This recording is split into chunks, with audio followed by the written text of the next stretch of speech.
ॐ अज्ञानतिमिरान्धस्य ज्ञानाञ्जनशलाकया चक्षुरुन्मीलितं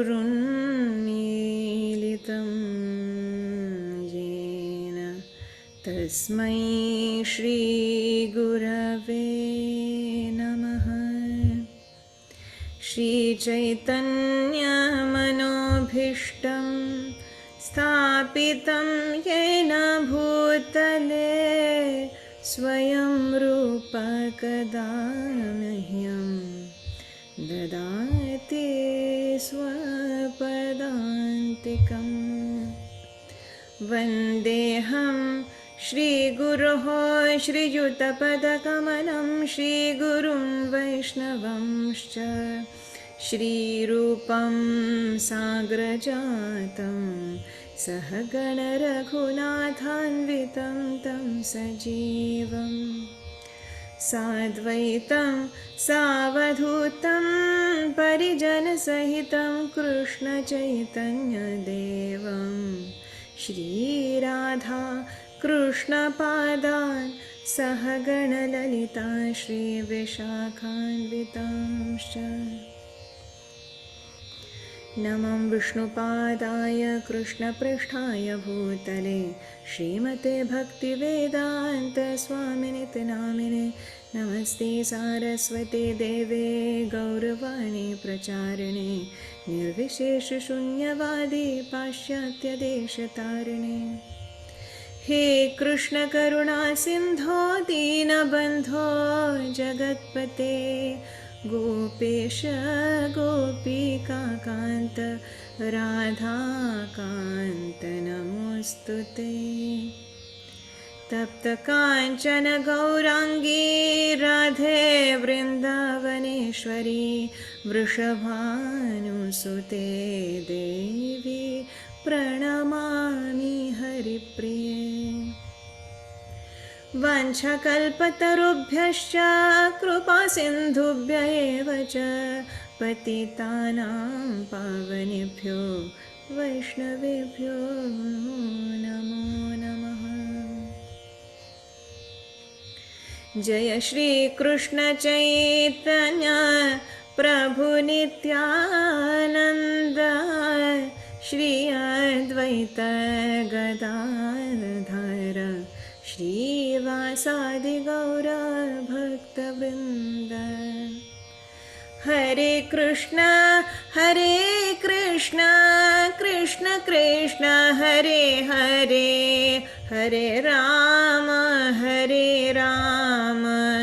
राम राम हरे हरे। ॐ नमो भगवते वासुदेवाय। ॐ नमो भगवते वासुदेवाय। ॐ नमो भगवते वासुदेवाय।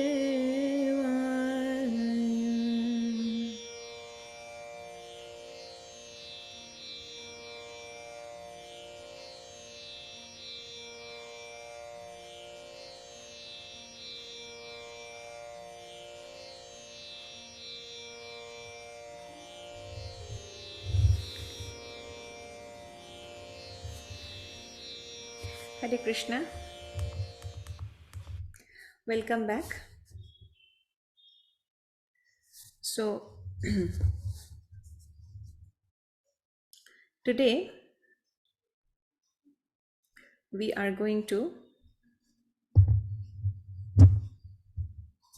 start from verse number 15, chapter 7, Bhagavad Gita. So before we proceed,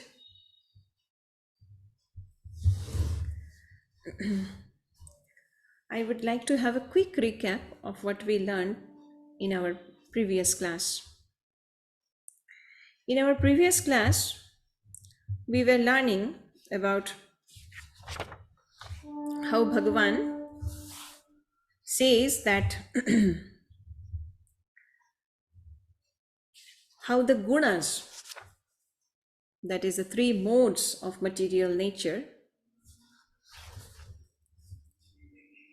also exist in the Lord, in Him, and how He is gunatita, that is, the gunas have no effect on the Lord, though they are coming from the Lord Himself. So, what we were talking about, what the Lord is, how He is saying that He is everything and He is the essence of everything. So, we learned that He is Sarva Karanam, that is, He is the cause of everything. And He is Parama Satya, that is the ultimate truth, or the supreme truth. And how He is all pervading, that is Sarva Vyapakam. And then how He is the essence of everything, that is Akhila Sara Samhritam. And then in the last part, that how He is Gunatita and also Parama Avyaya. That particular word also He mentioned in verse number 13. Parama Avyayam. That is the supreme inexhaustible. So all these qualities we learned from these few verses, that is 1 to 14. In this part, in some verses, we learned this. And we also studied in the end of our previous class, that is in verse number 14, how Bhagavan says that this divine energy of the Lord, that is Guna, Maya, how this divine energy, which consists the three modes of material nature, that is, which consists the gunas, how a person who is surrendered unto the Lord can overcome this. And in this connection, he said, Devī hirsha gunamayi mama maya duratyaya mamevaya prapadyanti maya metam tarantite. So, there we see that as Bhagavan said about the nature of the Maya, that it is Devī and it is very difficult to surpass. But still, it can be destroyed by devotion unto me, Bhagavan says. And Bhagavan also says that as I am everything and as I am the controller of Maya also, and as we know, Bhagavan is an ocean of affection for the surrendered souls. So it is possible to cross over the Maya and attain the Lord. That is the master of Maya also. And He is always ready to give mercy to the surrendered souls. And in this connection, Vishwanatha Chakrabarti Thakura says that he can actually visualize how Krishna on the battlefield of Kurukshetra, while he is speaking to Arjuna, how he is touching his chest and says, have faith in my words, Arjuna, have faith in my words. Anyone who surrenders unto me, the form of Shyama Sundara, crosses over this Maya. Oh Arjuna. So as if he is saying in this way, and our acharyas could actually visualize this. And so how beautiful it is. So it is said that the gunas, which are also known as ropes, the gunas, that is the ropes. So it was, the example was given in the purport by Srila Prabhupada, that a man tightly bound with the ropes by hands and feet cannot free himself. So when he can be freed? Only when Krishna or his bona fide representative, that is the spiritual master, who can release the conditioned soul. And why does Krishna deliver these conditioned souls? Because of his causeless mercy and his parental affection for the jivas. Because all living children, all living entities are his children. So this is the case. And in this connection, the next verse, that is verse number 15, which we are going to study today, the link is Baladeva Vidya Bhushana says that it could be a question, probably assuming this in Arjuna's mind.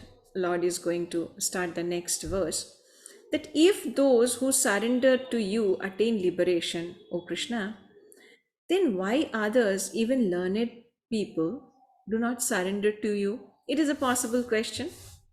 So assuming this, the Lord is going to answer, or is going to continue, we can say, from verse 15.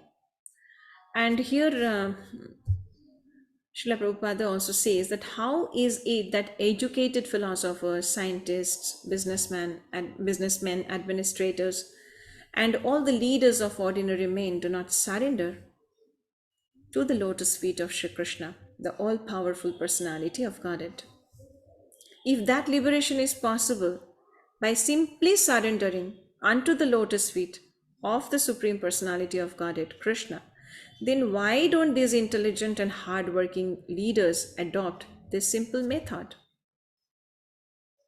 So Vishwanath Chakrabarti Thakura also says that why do the wise people then not surrender unto you?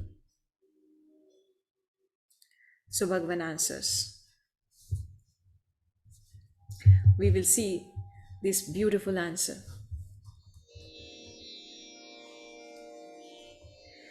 Namam dushkrutino mudhaha prapadyante naradhamaha mayaya parhita jnana asuram bhavamashritaha.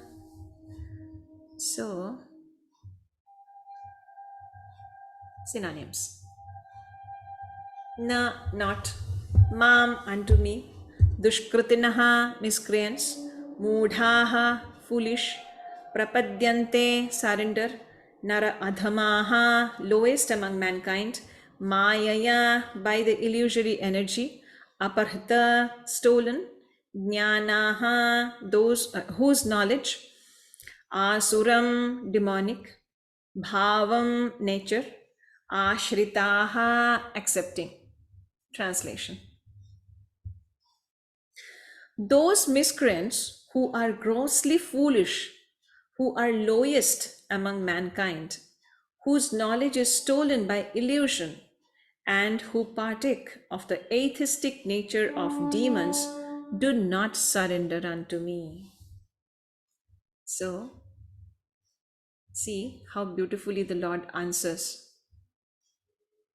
the probable question that was coming in the mind of Arjuna, and maybe in all of our mind also. That if it is so easy that just by surrendering unto your lotus feet one can get rid of this Maya, then why do the people not surrender unto your feet?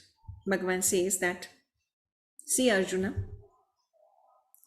there are 4 types of people who will never surrender unto me. And I will just read a portion from this purport.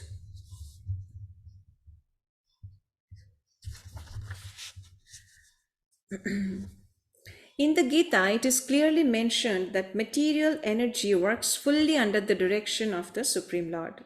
It has no independent authority. It works as the shadow moves in accordance with the movements of the object.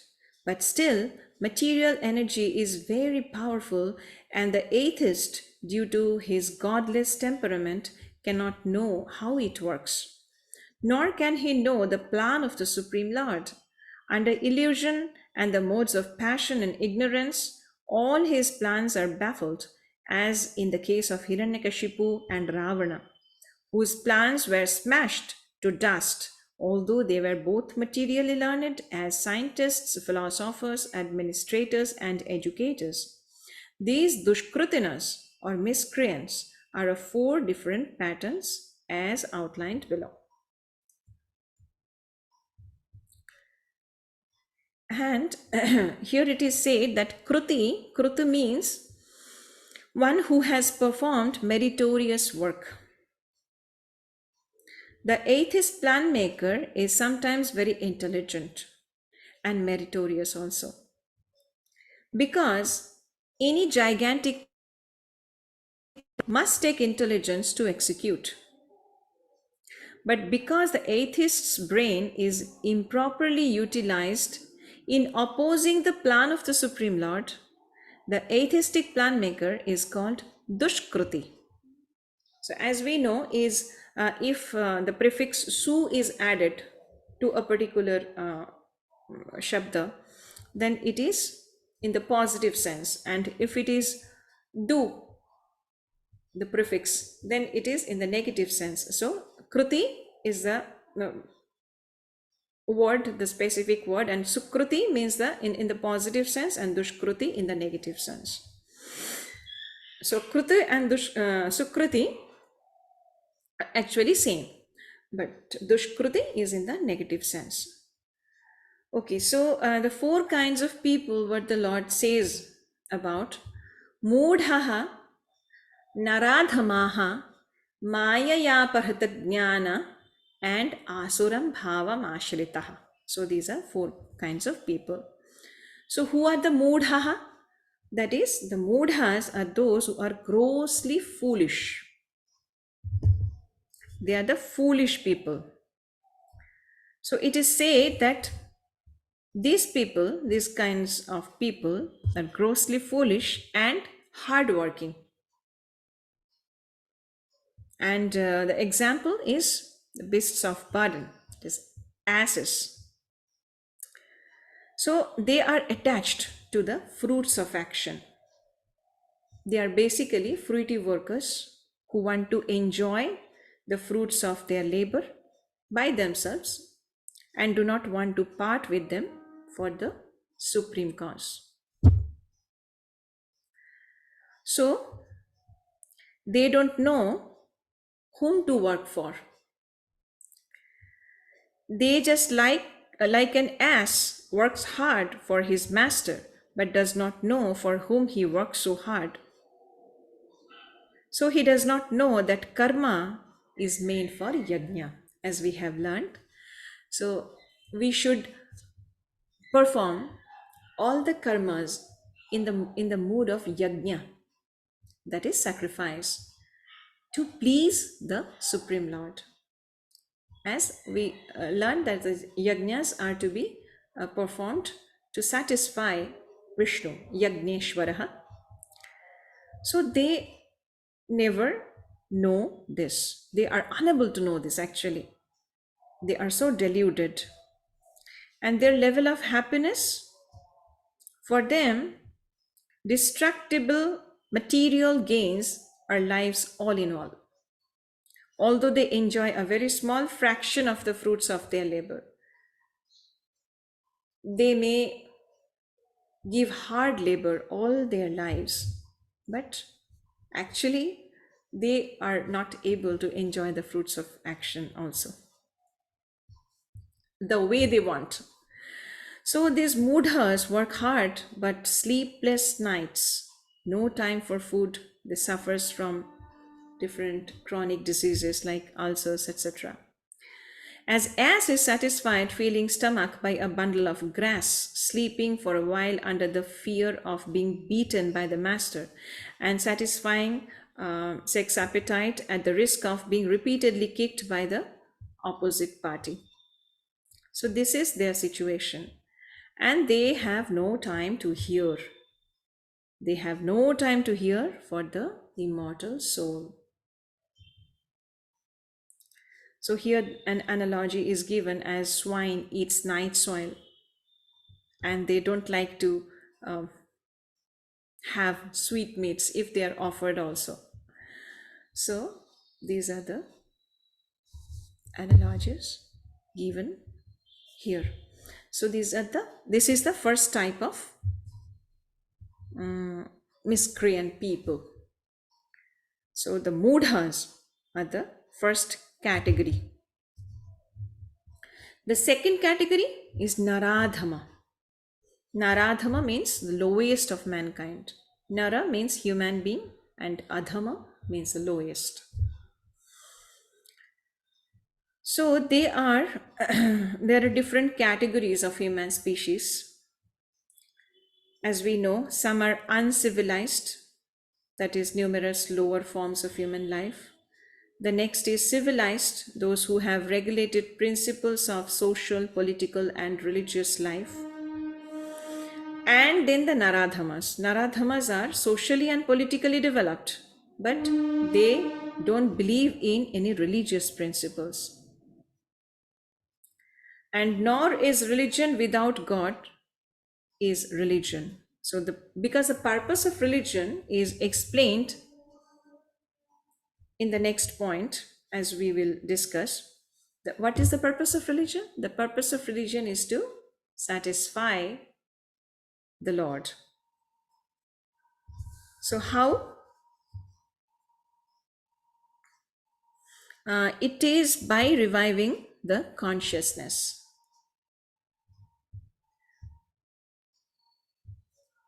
First, you have to know the Supreme Lord.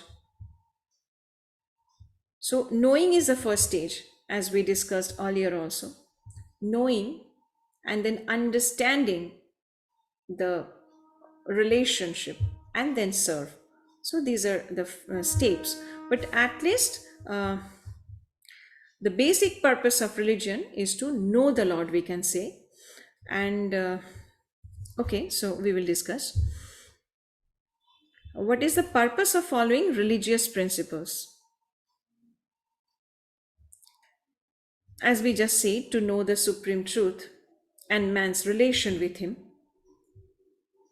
As in Bhagavad Gita 7.7, it is said, Matta parataram nanyat kinchidasti dhananjaya. So there is no authority above him. So he is the supreme truth.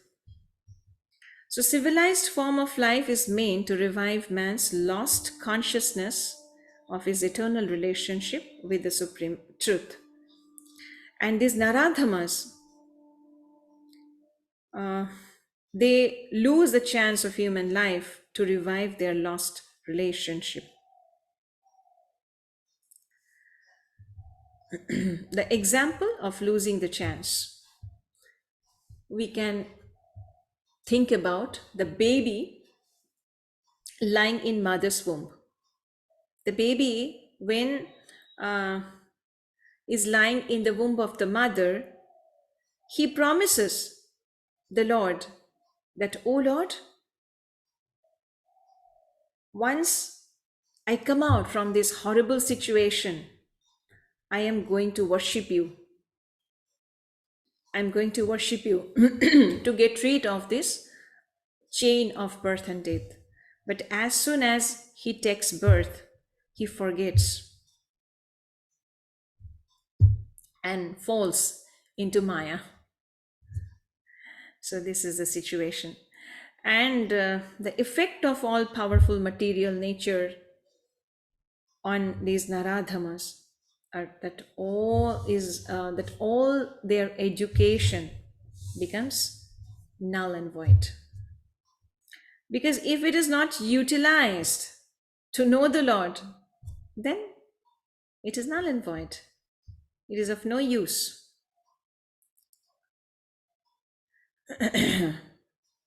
So the systems designed to revive the lost relationship with God is that it is the duty of the guardians of the children to revive dormant consciousness in them, in the children. This is done by Varnashrama system and 10 samskaras, which are meant for purification and elevation. That is the 10 reformatory ceremonies, samskaras. And 99.9% of population is Naradhama because they lack the Varnashrama system and purificatory samskaras these days in Kali Yuga. We all can understand. So then is there no hope for the Naradhamas? Yes, there is hope. What is that? Mercy of the devotees. The best example is Jagai Madhai and Jagai Madhai, who were delivered by Nityananda Prabhu. So the vision of a true devotee is this, that he sees all castes and species on the same platform. Vidya Vinaya Sampanne Brahmane Gavihastini Shuni Chaiva Shvapake Cha Pandita Samadarshinaha. So this is the vision of a real devotee. And recommendation of Lord Chaitanya for Naradhamas. He says that they can also be delivered by submissive hearing process. But usually they neglect to hear.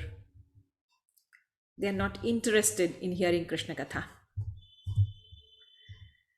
So, but if they submissively hear, then it is possible for them also. And as we just said, by the causeless mercy of a pure devotee. And what is the unfortunate condition of Naradhamas? This is the unfortunate situation, that is, they refuse to give oral reception to the message of Godhead, and thus they neglect the prime duty of human being, that is, knowing the Lord. Because we know in the beginning of this chapter also we discussed how can we know the Lord? By Shravanam. And that is why Bhagavan himself says about himself, about what he is and what he is not. So as he said that I am Sarva Karana Karanam, I am Parama Satyam, I am Sarva Vyapakam, and I am Akhila Sara Samhritam, and I am the Gunatita Parama Avyayam Tattva. So if one hears submissively and attentively from right source, then he becomes able to know the Lord. So, but the Naradhamas are the most unfortunate thing is this with these Naradhamas, that they don't like to hear also. They're not interested. So they are the second category. And the third category, that is Mayaya Parhita Jnana. That is, their knowledge is stolen by Maya. Aparhita Jnana. Jnana means knowledge, Aparhita means stolen, and Maya. So they are the people. Now their knowledge is stolen by the illusory energy of the Lord. So they also have knowledge, but their knowledge is strictly restricted to the material world. To the material world. They are mostly very learned, the philosophers, literary poets, and they actually fall in this category. They are misguided and they disobey the Supreme Lord. Many mundane scholars of Bhagavad Gita also fall into this category because they consider the Lord to be an ordinary human being. Because they do not know the blessed form of human life is designed after the eternal and transcendental feature of the Supreme Lord. So it is not that Krishna looked like us when he took avatar in this material world. It is our enormous fortune and blessing that we received, that the human form is designed after the eternal and transcendental form of the Supreme Lord Krishna, his personal form. So we must understand this. But see, these people whose knowledge is stolen by Maya, they cannot understand this. And the last category is asuram bhavam ashritaha, that is truly atheistic people who are envious towards God. Atheistic demons, we can say, that is asuram bhavam ashrita. So they argue that the Supreme Lord can never descend in material world. It is their point of argument. But they are unable to give tangible reasons as to why Lord cannot descend. As Bhagavan says, he is everything. And in this manifested world, what we think, what we see, what we perceive, everything is his energy. Then why he personally can't come to this material world? They don't believe, and at the same time, they cannot give any tangible reasons also. So how to know Supreme Personality of Godhead? He is unknowable to persons involved with atheistic principle. The atheists can never know the Lord. And proofs of Lord's supremacy: Krishna, his uncommon qualities, features, and activities. Then Shastra, that is the confirmation by all revealed scriptures in the quality of goodness, and Sadhu gives acknowledgement. So Krishna showed the uncommon attributes, features, and activities when he came to this material world. And all the revealed scriptures also confirm this. And the true sages also give the acknowledgement to this point. That is,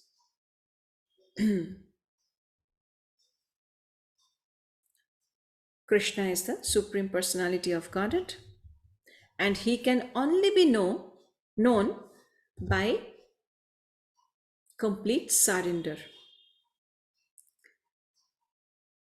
And that is why these four kinds of people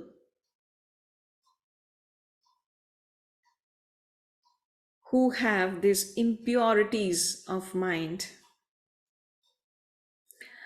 or impure consciousness, they are unable to surrender to the lotus feet of the Lord, and naturally unable to know the Lord.